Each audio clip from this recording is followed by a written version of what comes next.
தாமரை சொல்லுங்க. துணியெல்லாம் அப்படியே கிடக்குது, எடுத்து மடிச்சு வச்சிருக்கலாம்ல. என்னைக்கா இருந்தாலும் நான் தான் மடிச்சு வைக்கிறதாக்குது. துணியா?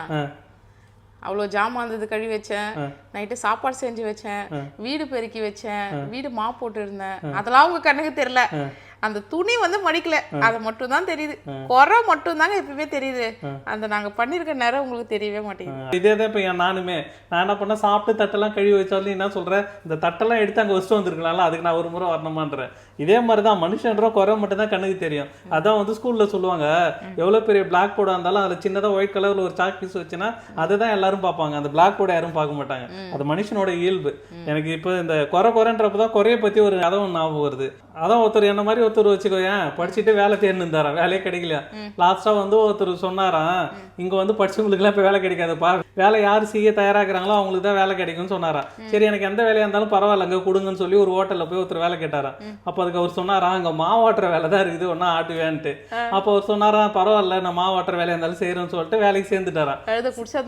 ஆமா, கழுது குடிச்சா இருந்தாலும் பரவாயில்லன்னு சொல்லுவார்ல இந்த தனுஷ் படத்துல விவேக், அது மாதிரின்ட்டு அவர் மாவாட்டுற வேலைக்கு சேர்ந்துட்டாரு. இப்ப படிச்சவங்க நிறைய பேர் அப்படிதான் எவ்வளவு பேர் கஷ்டப்படுறாங்க, என்ன பண்றது. அப்புறம் போய் மாவாட்டுற வேலைக்கு சேர்ந்துட்டாரு.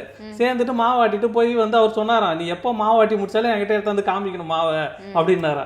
சரின்ட்டு இவர் மாவாட்டி முடிச்சுட்டு எடுத்து போய் அவர்கிட்ட காமிச்சாராம். அதுக்கு அவர் சொன்னாராம், வெண்ணெய் மாதிரி வரணும் பாப்பா மாவு, இன்னும் ஒரு 4 சுத்து ஆட்டுப்பா அப்படின்னாரா. சரின்ட்டு அவர் சுத்திட்டு அப்புறம் அன்னைக்கு எடுத்து வச்சுட்டு வந்துட்டாரு மாவாட்டிட்டு. இப்ப 2வது நாள் திரும்ப போய் மாவாட்டினாராம். மாவாட்டி முடிச்சுட்டு திரும்ப எடுத்து போய் காமிச்சாரா. 2வது நாள் இன்னும் ஒரு 4 சுத்து எக்ஸ்ட்ரா சுத்து பண்ணாராம். அவர் நேற்று சொன்னதால நான் 3 சுத்து எக்ஸ்ட்ரா சுத்தினா திரும்ப வெண்ணெய் மாதிரி வரணுன்றானே இந்த ஆளுன்னு சொல்லிட்டு திரும்பவும் 3வது நாள் அதே மாதிரி மாவாட்டிட்டு எடுத்து போய் காமிச்சாராம். அப்ப அவர் வந்து சொன்னாராம், வெண்ணெய் மாதிரி வரணும்பா மாவு, வெண்ணெய் மாதிரி வரல பண்ணாராம். அதுக்கு அவர் சொன்னாரா, ஓ இதே வெண்ணெய் தாயா அப்படின்ட்டு. அவர் வெண்ணெய் தான் எடுத்து போய் காமிச்சாராம், மாவு எத்துமே காமிக்கல 3வது நாள். அப்ப அவர் சொன்னாரா, நீ வெண்ணியே வந்து வெண்ணெய் மாதிரி வேணுன்றிய, உன்ன நீ எல்லாம் லாஸ்ட் வரையும் குறைதாயா சொல்லு இருப்பேன்னு சொல்லிட்டு அந்த ஹோட்டல் சண்டை போட்டு வந்துட்டாரா. யாரும் இந்த படிச்சுட்டு வேலை தேடி போனவர். இது மாதிரி வீட்டுக்காரும் சரி ஒய்ஃபும் சரி, என்னதான் ஒய்ஃபு வீட்டுல வேலை செஞ்சாலும் வீட்டுக்காரங்க குறை சொல்லுவாங்க. அதே மாதிரி என்னதான் வீட்டுக்காரர் நல்லா வேலை செஞ்சாலுமே, வீட்டு வேலையை ஹெல்ப் பண்ணாலும் எது பண்ணாலும், நம்ம ஆஃபீஸுக்கு நீட்டாக போயிட்டு வந்தாலும் சரி குறை தான் சொல்லுவாங்க. என்ன இப்போ அவன் மாதிரி கார் வாங்கிட்டான், அவன் மாதிரி பங்களா வாங்கிட்டான், வீடு வாங்கிட்டான், நம்ம வீட்டுக்கார நம்மள எவ்வளோ சந்தோஷமா வச்சுக்கிறாங்கன்றது யாரும் சொல்ல மாட்டாங்க. இது வந்து மனிதனோட இயல்பு.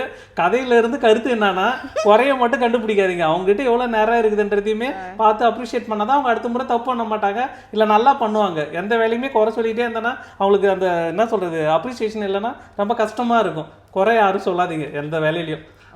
திருத்திக்கு வந்து நம்ம வாய்ப்பு கொடுக்கணும். எல்லா முறையும் குறை சொல்லா அவங்க திருத்திக்கவே மாட்டாங்க. சரிங்க, உங்களுக்கு நான் வாய்ப்பு கொடுக்குறேன், திருத்திக்கோங்கண்ணா. அப்படியா? அப்ப நான் உனக்கு ஒரு வாய்ப்பு கொடுக்குறேன், தவிர துணியை மடிச்சு வச்சிரு. சரி, ஓகே.